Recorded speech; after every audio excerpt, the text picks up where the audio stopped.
Welcome. We Hello, are. Realtors. It's always wonderful for us to be together, especially in these times. And we are in this thing together. Just remember that. So thanks for being here.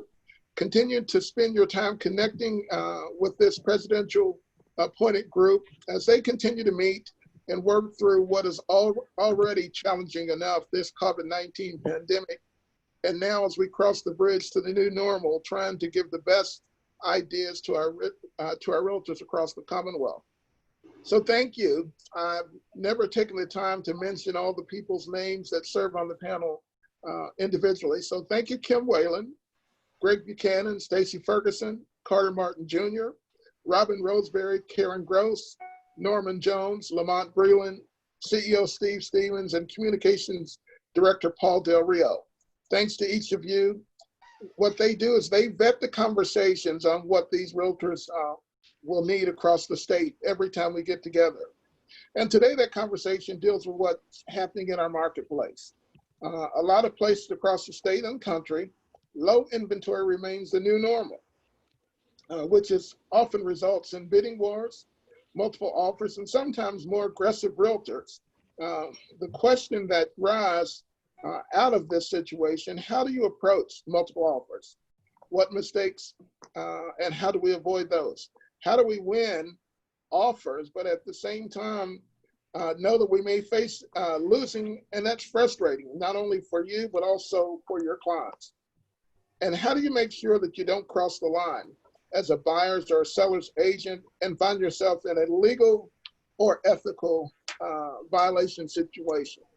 So we've assembled a panel today that will relay their practices and advice, starting with Cathy Corbett, Principal Broker Owner with the Greater Rough River Realty Group, Nolan Lake Realty, and Welcome Home Realty Group, a 2017 Good Neighbor Award winner, delegate for Kentucky Realtors, Vice Chair of the new KYR Safety Task Force. Then we have Jason Scolf. Jason's a realtor with Milestone Realty Consultants and Ball Home Sales Team out of Lexington, a self-described workaholic. Currently serves as the LBAR RPAC Chair. He is a KYR delegate and the 2020 Young Professionals Chair. Then we have Linda Gibson Cecil. She's a team leader and consultant for Keller Williams East and principal owner of the Keller Williams Experience in Paducah, a past president of GLAR and former real estate commissioner. Mike Spicer, top producing realtor in the 2020 America's Best with Coldwell Bankers, West Shell out of Northern Kentucky. He is a 2020 president for Northern Kentucky Association of Realtors, a senior vice president for Kentucky Realtors, and a member of the KYR Board of Directors. Elizabeth Monarch, owner of Auction Solutions LLC and team owner of the Monarch Group with eXp Realty, past regional director for Women's Counsel, past Region 3 director, a member of your Kentucky Realtors leadership team, and treasurer-elect, also known as the hardest working realtor you will ever meet. Thanks, Lester. You're welcome. Then we have Jason Vaughn. Hardly needs an introduction. He's the owner of Vaughn and Smith Attorneys at Law, licensed in both Kentucky and Indiana. He's a speaker, author, your Kentucky Realtor attorney. And with that, I turn it over to our moderator and NAR director, Lamont Breland. Thank you, Mr. President. I'm sorry, I was trying to get Linda, Cecil just texted me. So Paul, if you could send her a link, that would be great. Sure She's thing. trying to get in. So welcome, Kentucky Realtors. Thanks for being here with us again as we start off our 10th town hall. We've had a lot of interesting topics, and honestly, we meet every Tuesday to try to figure out what we're going to talk about the next Thursday, because things are moving so quickly. And as Lester said, as a result of this pandemic and all the things that are going on, we're all sitting in a strange market. And I know as a broker, I kind of have to put on my therapeutic hat and kind of talk our agents kind of off the ledge on some of these things and their clients, because it's just crazy. We're seeing multiple offers, sometimes 10, 15. We had 25 offers on one property. And it's just crazy. So I think a lot of our members are trying to figure out, what am I doing wrong? Is it just me, or is everybody going through this? So anyway, we thought it would be good to get together with some top performing realtors across the state and just see what they're seeing, what they're doing, what's working, what's not. And then Jason Vaughn's here to keep us out of jail. So anyway, I'll start off with Elizabeth Monarch. Elizabeth, hey, if you're the hardest working realtor in the state, I'm sure you've experienced this a little bit. What are you experiencing? Well, thank you, Lamont, and thank you, President Lester, and thank you all for your leadership. I appreciate being asked to be on this panel. I will tell you, since January, myself and my team, we've been in, I would say, estimated over 30, 31 multiple offers. And you had just mentioned the offer with the 25 offers. I think we actually submitted an offer on that particular house, and there were 3 cash offers. Of course, we did not get it. And what we have found is, there's just a lot of what I've been telling a lot of our agents is it's very, very crucial that you ask the listing agent how they're going to handle multiple offers, because, I explained to our agents that listing agent, every listing agent handles them differently. And it's very, very crucial for you to know exactly how they're going to handle the multiple offer. So I don't know what additional questions you're going to ask. I could sit here and give everybody on the call some tips of what we're doing to try to win, because we have had some offers that have won that were not the highest offers. It really was based on the terms. So we are definitely in the midst. We are seeing it in all price points. I had an agent on their way to Taylorsville today to show a home that just hit the market last night. The listing agent called 10 minutes before she arrived and said it was already under contract. So at least the agent called. I know that many of us have been in that situation where the agent didn't call and we show up and then we get notice that it's already under contract. So we are definitely in the midst of the fire. And I truly believe that how we handle this as agents, being ethical and communication is very, very important. Very good. Jason Scolf in Lexington, thanks for being with us. What are you seeing in Lexington? I know I've even seen some things here in Louisville, in the Louisville market, where buyers are saying no appraisal, or they're saying no inspection, or they'll go up to a certain amount over the appraised value, depending on how much cash they have. Are you seeing anything like that, or anything else that you might be observing? I agree with Elizabeth. It's been across all price ranges, but really concentrated on that 250 or less. We've seen a huge uptick. I have seen a lot of escalation clauses being used. Not as many waiving the appraisal or inspection necessarily, but a lot of escalation clauses. At least, what I try to inform buyers going in is, we're probably going to be in a multiple offer situation right now. Let's put our best foot forward first. I do agree with Elizabeth. We got to contact that listing agent and have that communication up front. Also have that communication with our buyers. So in the Lexington market, that 250 and less is really the one that's super, super hot, but it is across a lot of the price ranges. When you're using an escalation clause, Jason, do you find, so I love the idea of having a pre-consultation or initial consultation with your buyer, but I know some agents, I know in Louisville, we've got 5,000 agents, and probably, no offense, 80% are less than full-time. So nothing wrong with that, but I'm just saying some are more familiar, more comfortable with escalation clauses. Do you have sort of a conversation with the listing agent to see what their level of comfort is with an escalation clause? I do, because you get into a situation where you have to worry about the appraisal. You can't go too far. So I do usually have a conversation with them about that. I also have a conversation with my buyers about capping it, up to a certain point. So they don't get that, the numbers don't get astronomical. You try to keep it, at a reasonable amount. Jason Vaughn, let's talk about the escalation clause. I know we've got 21 boards or associations throughout the state. I hear that some just aren't using it. They've not seen one. How important is it to have an attorney draft an escalation clause? I think it's very important that at least the local associations have a sample one that they could share with their members to say, look, this is what we mean by an escalation clause. And we need to remember that just a few years ago, escalation clauses were not allowed. Up until about 5 or 6 years ago, you couldn't use them.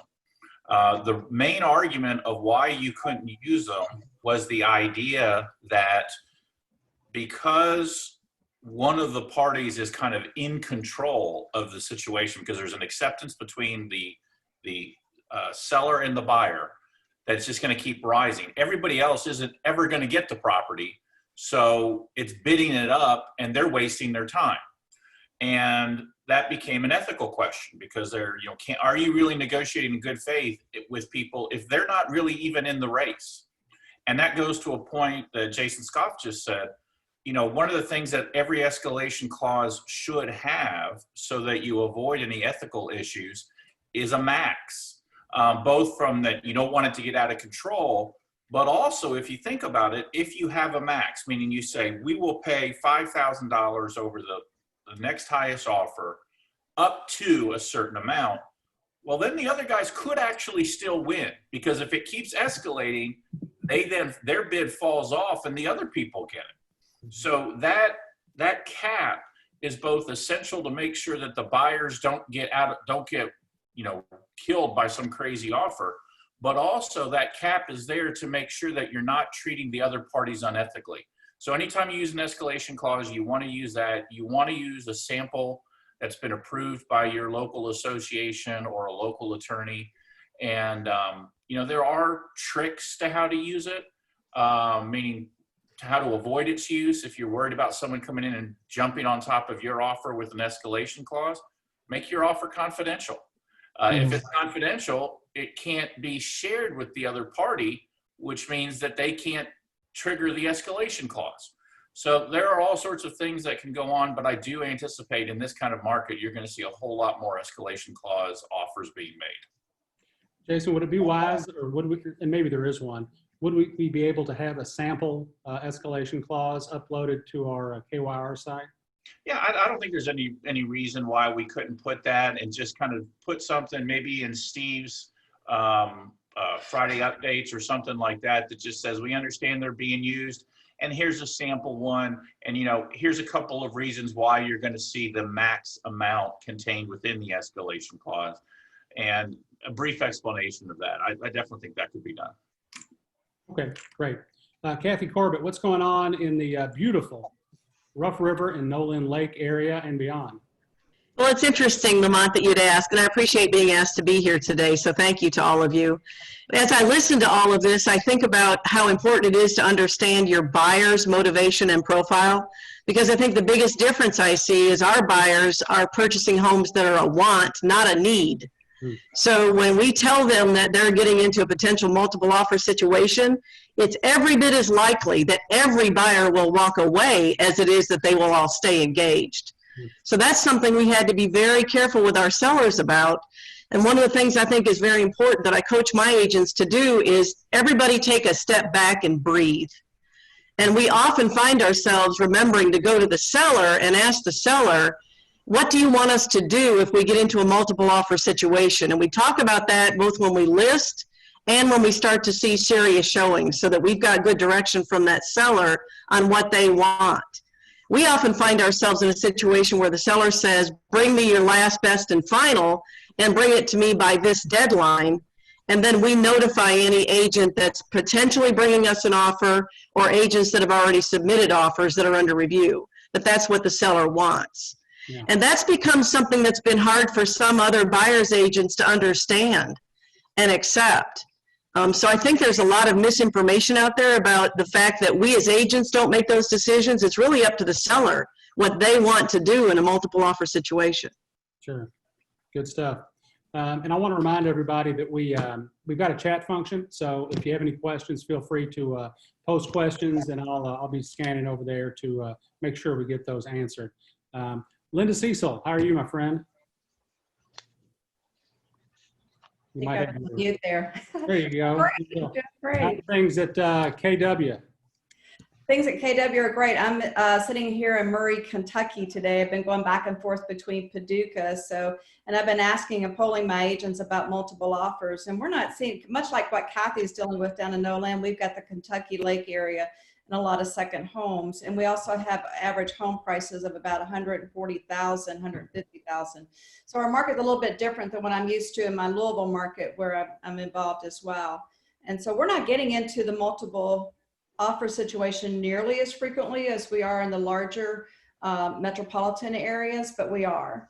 Mm-hmm. And to touch on a little thing that you just touched on, the thing that concerns me the most is we have so many people out there borderline practicing law without a license, and that concerns me. And I really want to make sure when we get into these situations that you do consult an attorney, or that you do consult your board forms or so forth. And because I see a lot of liability that I'm glad we're having this conversation about. Yeah. So what are the three, so what area? I know you're in Louisville, Paducah, and where else are you? I'm the Louisville East Market Center. I'm an owner there. And then also the Heartland area. I'm involved in the one in Elizabethtown. And then I have the franchise rights from Penny Ryle all the way over to the end of the state. Okay, so you talk a lot of different languages. So yes, sir.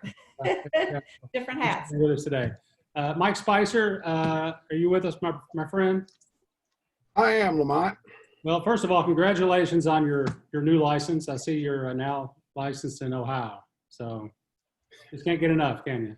Better known as the Wild Wild West. I can't wait to go get started with that bunch. So what are you seeing? And you probably haven't seen enough over there yet, but what are you seeing in northern Kentucky? Well, it's just what everybody else has been seeing, and we've been seeing this for the last year and a half, 2 years. And I think the most important thing that I try to do when I get started with one, especially when it's a buyer, and if it's 200,000 and down. And I know I've got a buyer that has to have closing costs paid for them. It's an expectation thing. I just tell them point blank, it's going to be very doubtful that you're going to get this property, because you can't throw enough money on top of it to cover your closing costs. Because you have an appraisal issue, if you've got 10 or 12 offers, it would be a rare occurrence, I think, in a property 2 or 250 down, where you're not going to find one buyer in there that does not have the capability to pay their closing costs. I've been in about probably 10 or 12 multiple offers here in the last couple months, maybe more than that. But the only ones that we've had a chance to win, or I've won, and frankly, it's been quite a few, because I've had the luck of working with quite a few buyers here lately that could pay their own closing costs, and we got those. So with a seller, it's really easy. I just try to, when I go comp a house, just get as close to what I feel the max price can be. I'm not one to list one on Friday and say, we're going to look at offers 3 weeks from now. I just don't like that type of, and I know it's all about doing the best for your seller. But if you've got 1, 2, 3 off, there's no need to sit there and look at 25 or 30. There's no need for them to be out of their house for 3 or 4 days, waiting on, trying to get 40 offers. You don't need 40. It's always better to have a seller in this market rather than a buyer. But I think just, expectations with a seller is very easy. But sometimes with a buyer, that can be very difficult. So let's open it up to everybody. You mentioned a couple things, and then I thought of something. So think about 48-hour first right refusal contingencies. What does that do to your ability to be competitive in this market? I mean, that is a fine line to have to walk. If you have to sell a house first, you're worried that you're going to miss out, or you're going to sell too quick and then not be able to buy something. So anybody having struggles with that, with folks that have to sell a house but they're afraid to pull the trigger? While it's great to be selling at in this market, not so great if you have to turn around and go buy in this market. If you had any of the panelists have any issues with that? And don't be shy, you're a top producing agent. I have. Okay. And I tell you what I'm trying to do is really just encourage them to look at all their different options on financing and really, really hone in on that comparative market analysis on their current home. Surprisingly, over the last month, we've had 3 clients that want to go ahead and buy before they even put their home on the market. And, you know, that's a tough situation to be in, because I'm like, get your house on the market. It's going to sell quickly, but obviously they need a place to go. So, you know, it seems like about every 3 to 4 weeks, you know, we're seeing new things, but what we're advising our clients is extremely hard to compete, even in that $300,000 to $500,000 price point. And I tell you, I'm seeing things out in Spencer County, Bullitt County, that nice homes on land where people are wanting to move out that are selling within 48 hours. So, you know, Lamont, it's an extremely hard situation. What we've also encouraged our clients to do is consider being a backup offer, because oftentimes, you know, in a market like this, we've had several backup offers that have moved into the first position. Yep. Yeah. Anybody else? We don't have an awful lot of experience with the need for a seller or a buyer to sell. We get a few here and there, but I think Elizabeth's point about not forgetting that backup offer position can be a very important one right now is good. I think the other thing we've been trying to do is counsel our buyers that if we ask that listing agent, what is the most important thing for your seller? It might not be price. It might be that they need delayed possession, and it might be that it works out beautifully on both ends. So I think if we don't remember to ask those open-ended questions, that we sometimes miss out for our buyers and sellers. Good. Anybody else? One of the ironic things I've seen a lot of as a broker is a lot of releases. I don't know if it's because people are in such a hurry to, you know, they're afraid they're going to miss out. So they go in, they go high, and then they get buyer's remorse. Seems like I'm getting, it seems like I get a couple termination authentisigns sent to me every day. And it just seems ironic. Anybody else having issues with that? Well, we're having an awful lot of issues with that very thing, Lamont. And it's, you know, because this is a contract that's written very much in favor of the buyers. And, you know, we get a lot of, you know, complaints about that. But at the end of the day, it's still a purchase offer. It's a buyer's contract. It's not a seller's contract, and it never has been. But we're getting to the point where we're, and I think Janie's on here, we're trying to reword our wording in a purchase contract to, you know, to at least make it a little bit more difficult to back out of a purchase contract, just for the simple reason you made a decision way too quickly now. You know, the agent doesn't take you off the your search, or you see another house on Zillow. It's like, oh, gee, I want to go buy this house. Well, you know what? We can probably get you out of that. But you know, we've had an awful lot of issues with that as well. Anybody else? Looks like Jeff Smith just got accosted. So let's talk about the dirty 4-letter word inventory. I know Louisville right now, I think today has 1,904 listings or 1,940 or something like that. We should probably have 5,000 or more. For me, it's hard to figure out if it's really people that not wanting to sell because we've got like 4,000 pendings. It's crazy. You know, it's they're hitting, so they're off the market so quickly. It's hard to really separate what's going on there. Any theories on that from any of you guys and girls? I still think they're concerned about COVID. I still think that's out there. And I think there's also, you know, not wanting people in and out of their house. I think they're going to get a little more lax on that, but I think that's part of it. And I also believe that the lack of inventory determines that we'll continue to have lack of inventory, meaning that people are afraid to put their homes on the market because there's not something to buy. And it's just going to take a lot of professionalism from our people to coach them through that. So I think in my markets, Lamont, it's mostly that since the pandemic, everybody's come into their lake house to hang out. So nobody wants to sell. So we're trying to push them back to the city. Resemble that remark. Yeah. Also, Lamont, I think that a lot of people that were considering selling are, taking advantage of the low rates and refinancing because, values are so great right now. They're pulling, they're doing the remodels, they're adding the additions, especially like in the Louisville market in certain prime areas like St. Matthews and the Highlands. People are looking at, I'm just going to blow out the back of my house and refinance and just, add on that additional room. And that's really, I've gotten a ton of calls where I've helped a lot of the vendors that I work with because I'm able to, recommend them, yet I want them to say I'm ready to move.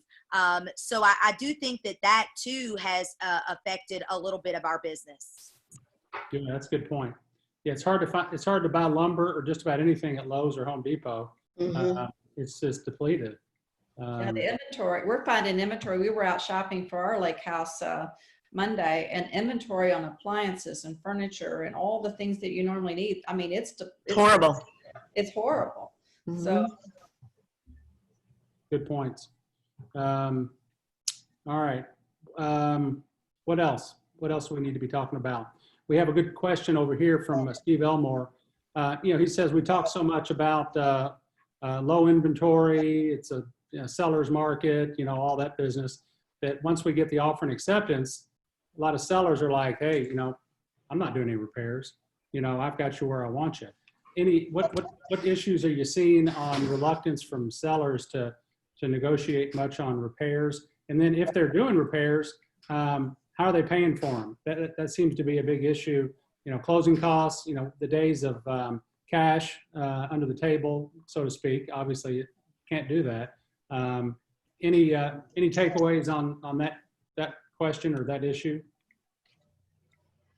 Well, I think that comes will have a lot to do with whoever the listing agent is, because if I've got I'm sitting on 10 backup offers, I'm just going to sit there and tell my sellers very plainly, they're asking for 5 things, which they should really know better than that in this market. Okay, we're going to fix one. If they don't like it, we have plenty to go back to. You might as well drop the hammer while you have a chance to do it. Yeah. And I've been doing that all along. I said, nope. Yeah, we'll go ahead and fix it. We already know about it, so we'll just have to disclose it. You might as well just go ahead and fix it. The rest of the stuff, we're not worried about it because it really should have never been asked for to begin with. Yeah, I would kind of say, and just as from a legal point of view, if you have an item that you're going to have to disclose, you should seriously talk to your seller about go ahead and maybe fixing that, because it's a disclosure item and it's going to affect the next offer. But if you have an item that's not a disclosure item, I don't see why you would ever fix it. It's when you got a market that's ready. So a disclosure one, I think you got to have a serious talk about them. But outside of a disclosure issue, that the market dictates. See, Jason, I knew you were on here a reason to keep me straight. Keep me off that fence. That's right. We worry about that on the second or third go around. The bigger issue we're seeing, Lamont, is there aren't enough contractors to take care of all the work that would need to be done before a closing. Yeah. So I talk a lot with buyers about the type of loan they're getting and whether or not that loan is going to allow certain repairs to be done after a closing. And if it does, they may better negotiate with the seller for some money towards those repairs. We also have sold many more home warranties than we've ever done in the past, just because there are things that the buyer does get protection from. If they're worried about the age of something that they might otherwise negotiate with the seller, sometimes that will take care of it. I've seen loan type really affect multiple offers for that reason. Yeah. Yes. And home warranties uptick. Yep. Good. Well, and one thing, and Cathy, that's a great point on the home warranties. What we typically will do if we know that the property, especially if it's under 200,000 in the Louisville market, I am setting the expectations of the seller. And I tell them that, you know what, if we get multiple offers and we sell it at or above the sales price, the buyer is going to ask you for repairs. So you must not get greedy. And I explained to them that, we know your house is not new construction, but there are going to be some items that you're going to have to repair. And I explained to them, I mean, we've had one repair request that was 2 pages long. So what I did was I called the buyer's agent back and said, look, I'm trying to keep this deal together. You've got to tell me what is most important to your client, because a page of 18 items is a little overwhelming when we were in a multiple offer situation. So I think a lot of it does lean on that communication that you have with the buyer's agent, but we really set that expectation of the seller, because I explained to them that we don't want to have to go through this all over again. And oftentimes, believe it or not, sometimes we get a backup offer. When we get multiple offers, I'll have somebody that wants to be a backup offer, and sometimes people just don't want to sign off on that. So you know what, if you don't have a backup offer accepted, then you really have to work with what's on the table. I think Elizabeth brings up a really good point. She and I just went through one that we thought was the road to Zanzibar, I think. But it was a log home, and it had a flashing leak over the windows on the back side. And I think as listing agents, we have to do our due diligence to look for those things that are going to stop a closing of a certain loan type. So we had a log home vendor come in early in the listing and give us the estimate for what it was going to take to fix all that, so that when the buyer came around, we already knew what we were negotiating, what the time frame looked like. And it still took a little bit to get it closed, but at least we were that much further ahead of the game. Good points. Again, with the end in mind. Mm-hmm. Anybody else on that? Well, let's revisit the this issue. I'm on the fence about this, and I'm not sure. I hate it when I'm on the buying end of it. So the whole listed on Wednesday, or put a sign in the yard on Wednesday, put it in the MLS on Friday, no showings till the open house, all offers submitted by whatever, 6 p.m. And I mean, that is, I know there's different sides of that. Sometimes it seems very effective because it's like chum in the water. It gets everybody all wound up. Do y'all have any, are you all doing that type of thing or some variation? Do you like it? Do you not like it? What do you think? I'm not personally doing it. I don't like it. It seems to be very effective for the agents that do use it. I usually have a discussion with my sellers beforehand if that's what they would like to do. Mm-hmm. But overall, personally, I don't like it. Good. Lamont, on that, I will tell you, I kind of learned about 2 years ago that I did that, and then I got no offers. So I really had set the seller's expectations, and I mean, boom, I was like, oh my, it's Sunday night, 6 o'clock after the open house, and I have no offers. So ever since then, what we've done is we've really waited. If we list something and then we see that we get a flood of showings, that's when I'll pick up the phone and call the seller and say, hey, here's the deal. We've got all this activity. Are you okay if we, once we, how do you want to handle this? Would you be okay if we say, hey, we're going to take offers up until 6 o'clock tomorrow? And that way it gives every buyer's agent a chance. And then it allows me to go back through showing time and send out a notice to communicate with those agents. So, I mean, I fell on my face, a couple of years ago with that because we didn't get any offers. And when you think that you might list something that might produce all that activity and you don't get it, so we really just wait until it hits the market and we handle it. I'm of the belief that when we get an offer, I'm sure Jason would agree, I feel like by law, I have to present that offer.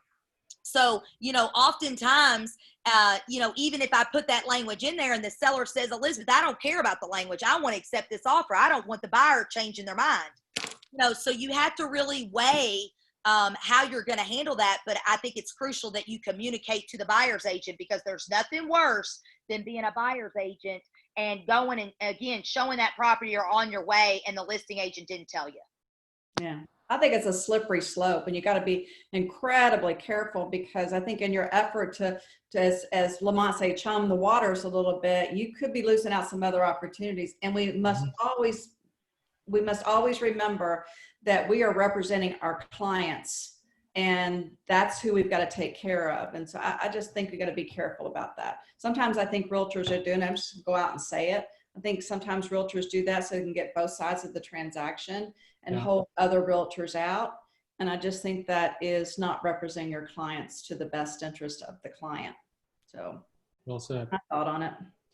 I look at it a little bit differently too. From a human performance background, the very worst thing we can do to people from a decision-making standpoint is increase the time pressure on them. It's the #1 reason why people make bad decisions. So, I would look to Jason to say, is it ethical, legal, and moral? What I like to do is let everybody take a deep breath and say, let's focus on these offers that we're going to be submitting. Let's go to the seller and say, what is the time frame that you would like to be able to make a decision? And can we go back? Do you want us to go back and ask for last, best, and final so that you can review offers as they come in, but delay your decision? Good. Yeah, I like that. So let me ask you all this. How is your spiel, your shtick, how's that changed in let's say a listing appointment where, as the one questioner said, sellers are a different market now. They kind of can sit back and say, I've got what everybody wants. Why should I use you? I'm looking at my neighborhood. I'm seeing houses. I'm seeing all of these people I know that I go to church with that are realtors putting up, 0 days on market. Look what I did. I sold it in 0 days or 1 day. That sometimes that hurts us a little bit. But how is your dialogue changed in a listing presentation to show your value? Anybody want to tackle that one before I call on one of you? Because the training changes, right? It's not like it was, certainly in 2008, it just seems to always be changing a little bit. And I think, sellers are getting probably a little savvier. So we may have to change our presentation. Anybody want to? Go ahead. If I could jump in on one thing. Sure. One of the things that we're talking about is our styles, or what the listing agent style may be, or what the buyer's agent style may be, and how they like to do things. The important thing to remember is that we're just agents in this, that the deal is run always by our clients. And Right. I think that's kind of forgotten sometimes, and people, because of a pattern of history of how they've done things in the past, or the knowledge they think they're bringing to it, sometimes forget to slow down and say, okay, now wait a minute, what is the client telling me to do? And I think a good thing to do is also to remember, especially in this price point of $250,000 and down, these are first or second time home buyers probably. They're not on their big final home. They're still either absolutely unfamiliar with the process, or they've only done it once before and it was a much different situation now. So, one of the things, I hate to go back and say, hey, there's a form, but there is actually a form available on the NAR, and it's called A Buyer's and Seller's Guide to Multiple Offer Negotiations. Now, it's just something that you can hand to somebody. It's about 2 or 3 pages, and it can say, look, these are all the different things that can come up in a multiple offer situation. And here are the different routes that can be taken, both as the seller and the buyer. And when you guys are so busy, it's always good in my mind if you have something that you say, no matter what's going on, I always give them this form, or I always give them this thing. Because it's like a pilot's checklist. 99% of the time, the pilot could get in the plane and take off and not do the checklist beforehand. But it's that 1% that the problem arises. So I think if you, especially in this kind of market, you included it in your packet and say, hey, read over this. Because there's some dangers in telling everyone to bring all their offers all at once. That used to be a good move. But if you do that now, there's going to be 10 people in there who have done this 10 times before, and they're going to say, I'm out. I'm not doing this again. And then you've just lost everybody because you thought an old practice worked. And then your client's looking at you going, why did you tell me to do that? So you need to let them know, and in writing is the way I would do it, is to say, look, I know I talked to you about that, but if you don't remember, I also gave you this handout that told you that. And I think especially in this market, it's something that the agent should be handing out every single time. That's great. And Paul, I'll ask if we could get a link to that off of our KYR.com site, KentuckyRealtor.com site. That would be great. Sure. Which one was that, Lamont? It's the Guide to Multiple Offers by NAR. Jason said that it's on their website. Maybe we can just find a link to it. Well, Sure. I just gave you the link. It's in the chat bar too. How good you are, Paul. Man, that was quick. I delegate. So, Jason, talk to me. One of our panelists talked a little bit earlier. Let's say a seller says, all right, I'm going to choose this offer. I'm going to go with you, but I need 7 days after closing. So we're talking about a holdover situation. Is that ever a good idea? Okay, there's two types of things that I don't like. One, I can't stand, and I will not cotton to, as they say. And the other one, I'm not real happy with, but you kind of got to do it sometimes. Pre-closing occupancy, never, ever, ever, ever do it. Okay, I can't emphasize enough the problems that you could be entering into, to the point that you may have to foreclose to get that buyer out. Post-closing occupancy, I'm not a big fan, but it can sometimes be necessary to do. There can be a number of reasons of why, especially in this COVID situation. It could even be more common, but you need to have a clearly articulated way of dealing with it. So that means you maybe need to have a post-lease agreement that says, hey, you're here for this amount of time and your rent goes up this amount. Because remember, if you let somebody stay in your property and they're paying you any money, they have a lease. And in Kentucky, if it defaults to a month to month, and don't forget, you got to give them notice. So if you let somebody stay 25 days, on the 26th day, they don't leave, and you've got to give them 7 days notice, and it's a month to month, you're 3 months out. So you need to have language about that. Also in Kentucky is for your post-possession agreements, recognize that Kentucky doesn't allow penalties. So if, for example, you say something to the effect of, if you don't move out, you owe me $5,000, the court won't enforce that. Now, what the court can do is you can say, all right, rent for the first week is X amount of money. If you hold over, it's going to go this amount of money, and it's based upon the fact we're going to have to give a different location, and we're going to have to do this, and we're going to have to do that, and it can be exponentially larger. When you occupy a house. So that's something that you can do.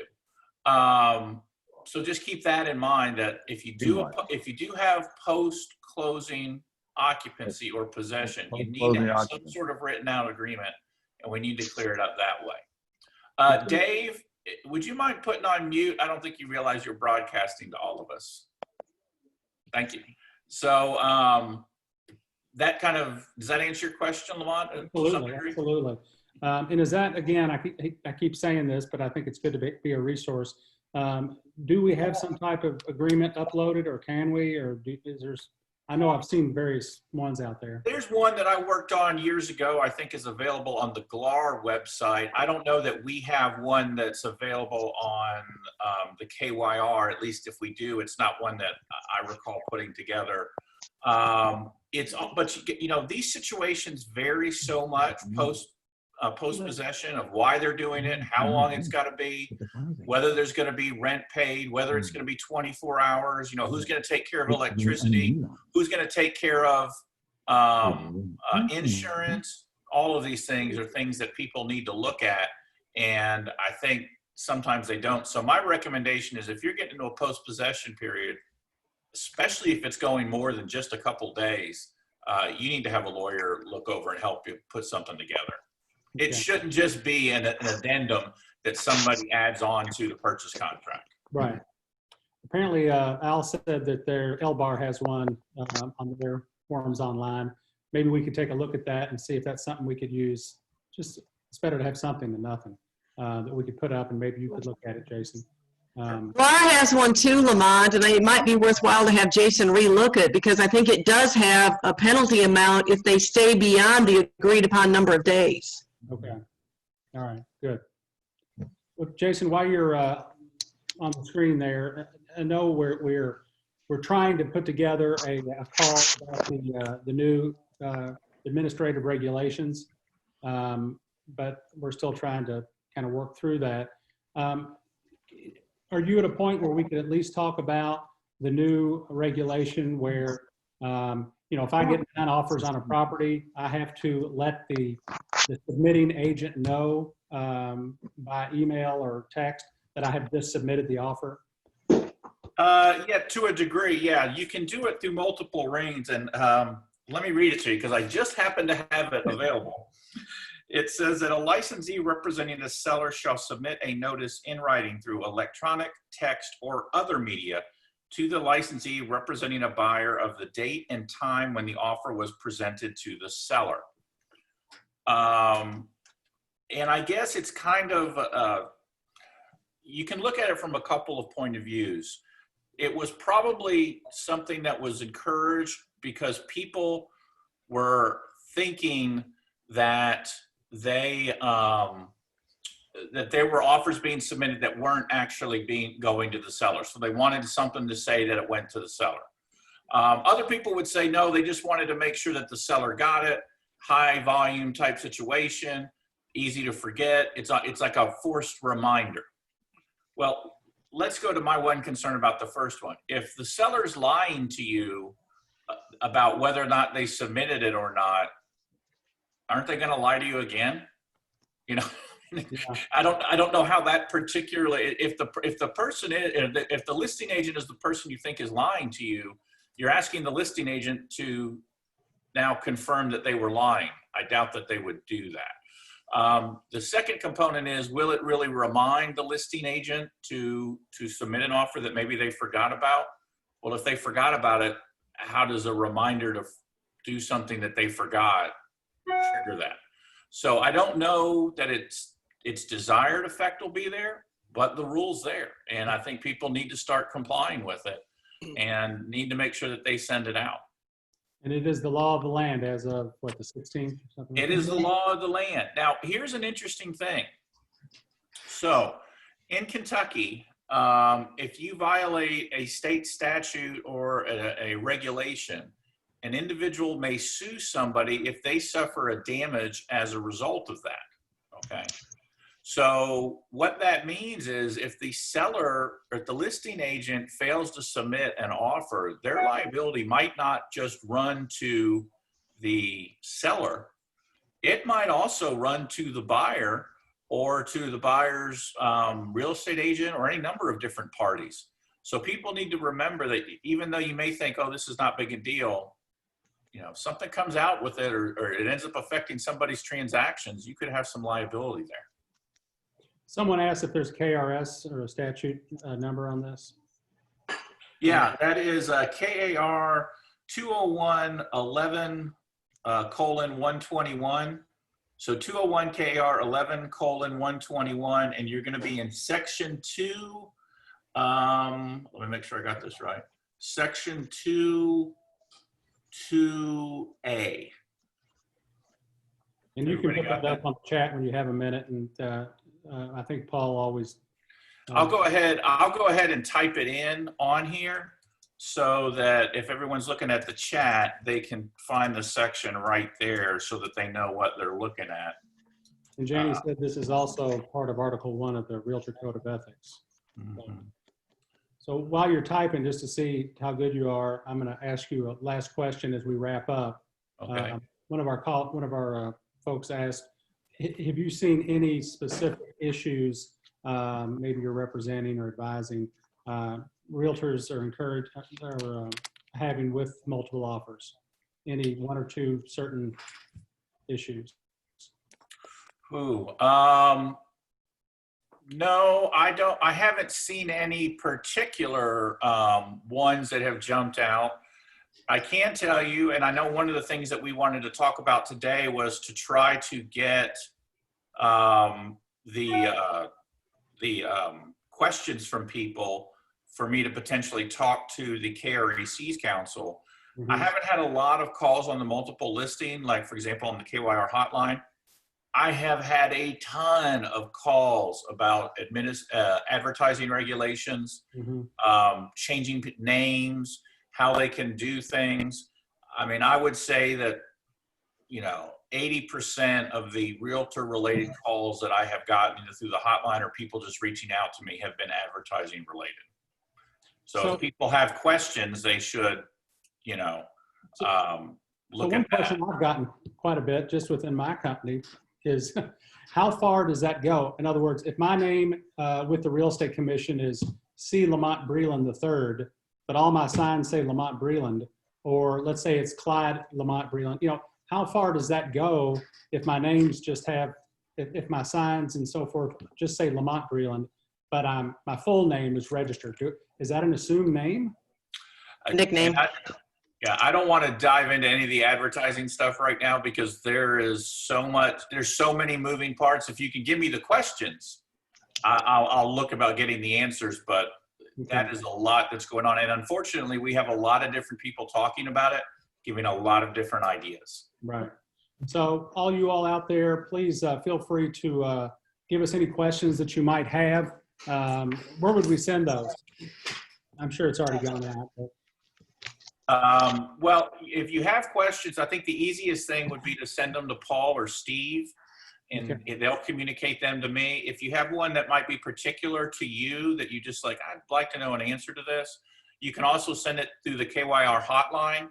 And then when you do that, I can try to give you an answer on that as well.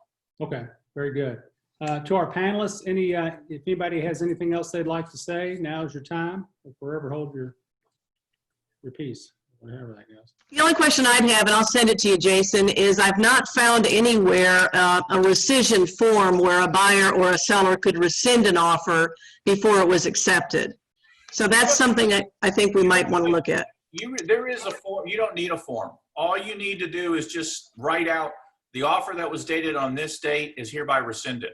Unless for some reason you've made an agreement in writing that offer cannot be rescinded. I mean, so like you say that offer will stay open until 5 o'clock.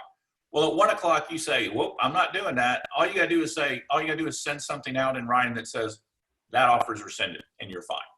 Email works? Yeah, well, mail doesn't work is the way you want to do it. Email works. That's what I said, email works. Yeah, you're fine on email, you're fine, what have you. There is an argument that even making a phone call could do it, but I would not rely on that because there's no proof. Yeah. You want something that you can easily document so, that you can revoke an offer. But yeah, you can revoke an offer in the same way that a seller can say this is for sale, and then before you submit something, before they accept, say, oh, I changed my mind.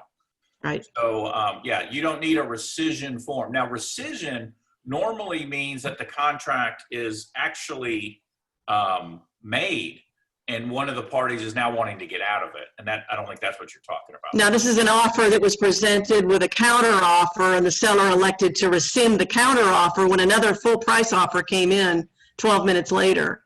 Okay. And the counter offer had not been accepted by the buyer.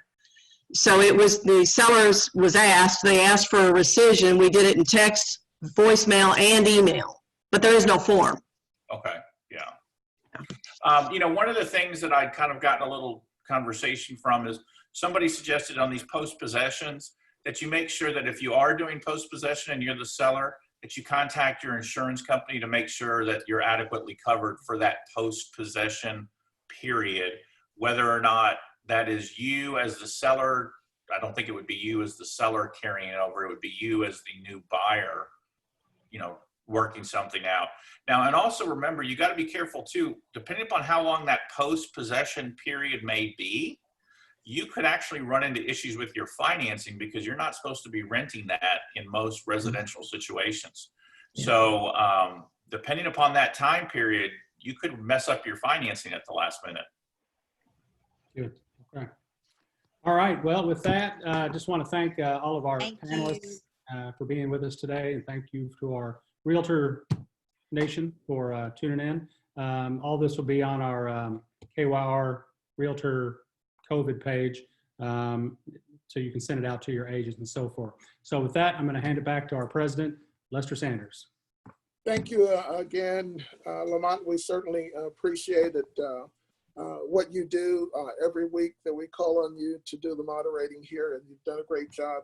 Again, we don't want to leave without acknowledging our representative that's on this call. He looked up as I said that, so we have Representative Randy Bridges with us, who's a realtor as well. And so we thank you for all that you do, battling and fighting for your realtor family. So I did not want to leave without saying that. And as we close, a special love and prayers to Roberta. If you noticed, she posted on Facebook that she had a situation with her heart, but it seems like that's taken care of, and she's on the path to healing. And so I only mention that again because she posted it earlier on Facebook, and she's gotten a lot of love. So send prayers out to Roberta, and thanks for all you do, realtors. Keep representing, keep being vigilant on the work and how we work. That's important. And with that, I'll say have a wonderful and fantastic 4th of July. Everybody. Thank you, Lester. Thank you.